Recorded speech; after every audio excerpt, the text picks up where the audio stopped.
कि निम्नलिखित में से कौन सी गैस वायु को सबसे अधिक प्रदूषित करती है। तो कई 4 ऑप्शन दिए गए हैं। राइट आंसर है आपका option number B, carbon monoxide, जो कि वायु को सबसे अधिक प्रदूषित करती है। कार्बन मोनोऑक्साइड एक प्रदूषक है क्योंकि ये, तो राइट आंसर है ऑप्शन नंबर डी, हीमोग्लोबिन से संयोग करता है। गाइज कार्बन मोनोऑक्साइड हमारे हीमोग्लोबिन से संयोग कर हमारे रक्त में मिलकर एक विषैला पदार्थ उत्पन्न करता है।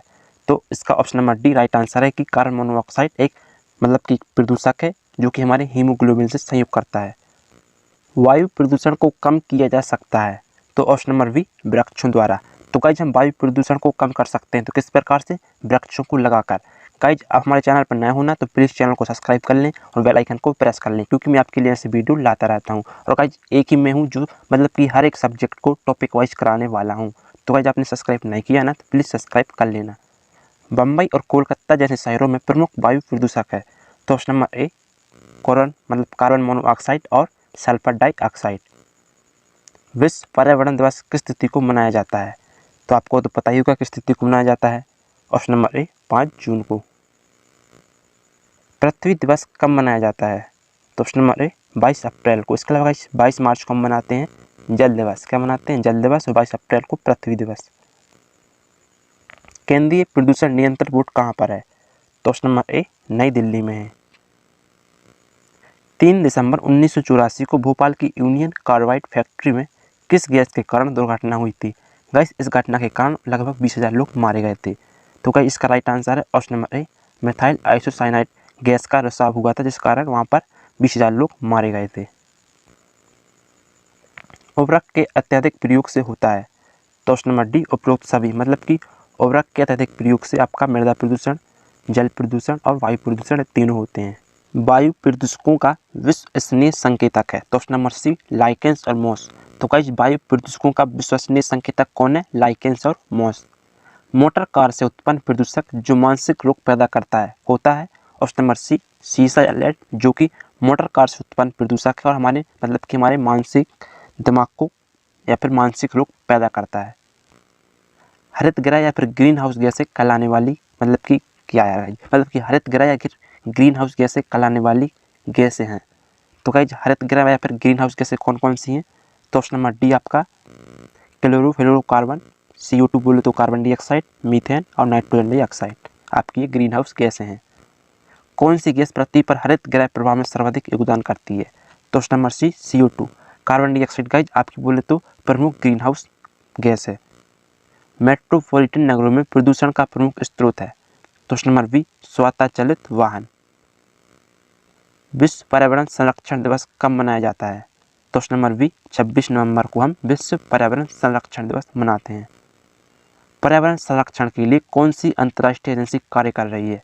तो option number C, Greenpeace, जो कि पर्यावरण संरक्षण के लिए कि ग्रीन पीस एक अंतर्राष्ट्रीय एजेंसी जो कार्य कर रही है। गाइज इस क्वेश्चन में ना सूची फर्स्ट में दिए गए हैं आपके प्रदूषण कारक, सूची सेकंड में दिए गए हैं कि इन कारकों से होने वाले कि कारक हमारे शरीर के कौन से अंग को प्रभावित करते हैं। तो जो गाइज जो एस्बेस्टस धूल है ना, ये करते हैं हमारे फेफड़े को प्रभावित, और सीसा गाइज उधर को प्रभावित करता है, पारा रक्त धाराओं को, और कार्बन मोनोऑक्साइड मस्तिष्क को। तो गाइज ऑप्शन नंबर सी इसका राइट आंसर है, आप मिला लेना। गाइज एस्बेस्टस धूल हमारे फेफड़ों को, सीसा उधर को, पारा रक्त धाराओं को, कार्बन मोनोऑक्साइड हमारे मस्तिष्क को प्रभावित करती है। निम्नलिखित प्रदूषकों में से कौन जैव विघटित है? तो वह जो कि हम विघटित कर सकते हैं। इसके अलावा पारा, प्लास्टिक, एस्बेस्टस इनको हम आसानी से विघटित नहीं कर सकते। निम्न में से किस वायु प्रदूषक के कारण मनुष्य में तंत्रिका तंत्र संबंधी रोग पैदा होता है? तो ऑप्शन नंबर ए, सीसा के कारण मनुष्य में तंत्रिका तंत्र संबंधी रोग पैदा होता है। निम्न में से कौन सा वायु प्रदूषक मनुष्य में रक्तदाब को बढ़ा देता है और दिल संबंधी रोग पैदा करता है? तो ऑप्शन नंबर सी, कैडमियम, जो कि दिल संबंधी रोग पैदा करता है और एक कैडमियम वायु प्रदूषक है। लोहे की खानों में काम करने वाले मजदूरों में लोहे सकेत मैता रोग होने का कारण? तो ऑप्शन नंबर डी, सिलिका। तो कई सिलिका के कारण लोहे की खानों में काम करने वाले मजदूरों में लोहे सकेत मैता रोग हो जाता है। किसके कारण? सिलिका के कारण। वायुमंडल में CO2 का निर्माण मुख्यतः हुआ है। तो ऑप्शन नंबर बी, जीवों के श्वसन से। ताजमहल को क्षति पहुंच रही है। ऑप्शन नंबर सी, मथुरा तेल शोधनशाला से निकलने वाले कि निकले वायु प्रदूषकों से। तो मथुरा तेल शोधनशाला से निकले वायु प्रदूषकों से ताजमहल को क्षति पहुंच रही है? Option number C right answer है। कहा जाता है कि ताजमहल मार्बल कैंसर से ग्रस्त है। मार्बल कैंसर क्या है? तो ऑप्शन नंबर सी अम्लीय वर्षा जो मार्बल का क्षरण करती है। तो गाइस जो अम्लीय वर्षा है ना, जिस कारण मार्बल के जो पत्थर है ना उनका क्षरण हो रहा है। तो गाइस जो ताजमहल है ना मार्बल कैंसर से ग्रस्त है। क्योंकि अम्लीय वर्षा से मार्बल पत्थर का क्षरण हो रहा है। और गाइस अम्लीय वर्षा का मुख्य कारण है आपका सल्फर डाइऑक्साइड। पृथ्वी के वायुमंडल में उपस्थित ओजोन स्तर। तो गाइस ऑप्शन नंबर ए पराबैंगनी किरणों के प्रवेश को कम करता है। तो गाइस जो वायुमंडल में जो ओजोन स्तर या फिर ओजोन परत है ना, यह हमारे मतलब कि सूर्य से आने वाली पराबैंगनी किरणों को आने से रोकता है। Option number A right answer है। मीनामाता महामारी जिसके कारण 1965 में जापान में अनेक लोग मरे थे, तो पानी में इसके प्रदूषण के कारण हुई थी। तो गाइस जो मीनामाता रोग होता है ना, होता है आपका ऑप्शन नंबर बी पारद, या फिर गाइस इसको बोलते हैं पारा। तो पारद या पारा के कारण आपका गाइस जो है ना, या फिर मरकरी बोलते हैं इसको, तो मीनामाता रोग होता है। तो गाइस पारा या फिर मरकरी के कारण आपका मीनामाता रोग होता है। जल प्रदूषण को मापने हेतु निम्न में से कौन सी जांच की जाती है? तो ऑप्शन नंबर सी वायु मैकेनिक ऑक्सीजन डिमांड परीक्षण। डीडीटी होता है तो ऑप्शन नंबर सी अजीब अपघटनीय प्रदूषक। सूर्य से आने वाले हानिकारक पराबैंगनी विकिरणों से होता है तो ऑप्शन नंबर सी त्वचा का कैंसर।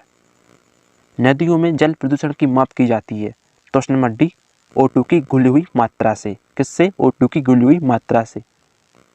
निम्न में से कौन सी गैस वायु को प्रदूषित नहीं करती है?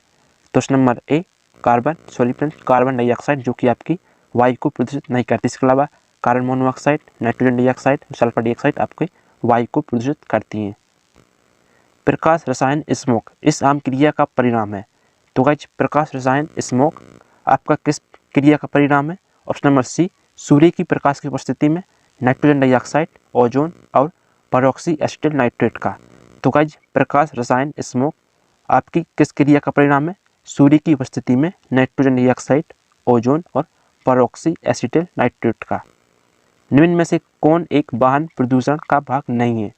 तो option number A hydrogen gas जो कि वायु प्रदूषण का भाग नहीं है। इसके अलावा आपका कार्बन मोनोऑक्साइड, नाइट्रोजन डाइऑक्साइड और सल्फर डाइऑक्साइड आपके वाहन प्रदूषक हैं। मतलब कि वाहनों के द्वारा प्रदूषक पैदा होते हैं। ऊर्जा के किस रूप में प्रदूषण की समस्या नहीं होती है? तो सौर ऊर्जा। तो सौर ऊर्जा के द्वारा मतलब कि सौर ऊर्जा के कारण आपका मतलब कि प्रदूषण नहीं होता। इसके अलावा कोयला, परमाणु, पेट्रोल इनके कारण प्रदूषण की समस्या उत्पन्न होती है। निम्न में से कौन अधिकतम ध्वनि प्रदूषण का कारण है?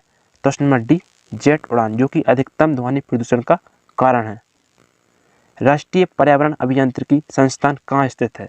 तो ऑप्शन नंबर ए नागपुर में। तो नागपुर में गाइस राष्ट्रीय पर्यावरण अभियांत्रिकी संस्थान स्थित है। मानव जनित पर्यावरण प्रदूषण कहलाते हैं तो ऑप्शन नंबर बी पर्जैविक। तो मानव जनित पर्यावरण प्रदूषण कहलाते हैं पर्जैविक। वैश्विक तापन के फलस्वरूप हो सकता है तो ऑप्शन नंबर डी ए सभी। समुद्र तल में वृद्धि, फसल के स्वरूप में परिवर्तन और तटरेखा में परिवर्तन। तो वैश्विक तापन के फलस्वरूप हो सकता है आपका समुद्र तल में वृद्धि, फसल के स्वरूप में परिवर्तन, तटरेखा में परिवर्तन। वायुमंडल में जिस ओजोन छिद्र का पता लगाया गया है वह कहाँ स्थित है? तो ऑप्शन नंबर बी अंटार्कटिका के ऊपर। तो गाइस वायुमंडल में ओजोन छिद्र कहाँ पर स्थित है? अंटार्कटिका के ऊपर। फोटोकॉपी मशीन में कौन सी गैस उत्पादित होती है?